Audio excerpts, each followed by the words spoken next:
वनसगाव ग्रामपंचायतीच्या वतीने नुकत्याच झालेल्या ग्रामसभेत शिक्षक प्रसारक मंडळाच्या सभासद नोंदणीबाबत महत्त्वपूर्ण ठराव एकमुखाने मंजूर करण्यात आला।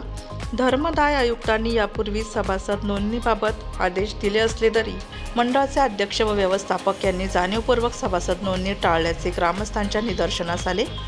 ग्रामस्थांनी व्यक्त केलेल्या नाराजीमुळे ग्रामसभेत हा विषय उचलून धरत सर्व जाती धर्माच्या लोकांना स्कूल कमिटीच्या बॉडी स्थान देण्याची मागणीही करण्यात आली। तसेच धर्मदाय आयुक्तांच्या आदेशानुसार तातडीने सभासद नोंदणी करण्यात यावी अशी मागणी करण्यात आली। ग्रामस्थांच्या या ठरावामुळे शिक्षण मंडळाच्या कारभारावरील प्रश्न गंभीर झाले असून मंडळाने लोकहितासाठी सकारात्मक पावले उचलण्याची गरज अधोरेखित झाली आहे। यावेळी मोठ्या संख्येने ग्रामस्थांनी उत्स्फूर्त सहभाग नोंदवत आपली एकजूट दाखवून दिली। शिक्षण प्रसारक मंडळाचा विषय आज या ठिकाणी ग्रामसभा आयोजित केली होती।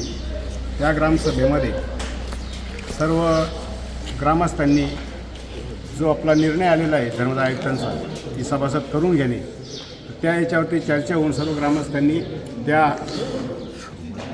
ठरावाला पाठिंबा देऊन सर्व गावातील जे इच्छुक ग्रामस्थ आहे की जे सभासद होऊ इच्छितात त्यांनी सर्वांना सभासद करण्यात यावे असा ठराव या ठिकाणी ग्रामपंचायतच्या माध्यमातून ग्रामसभेमध्ये मंजूर करण्यात आला।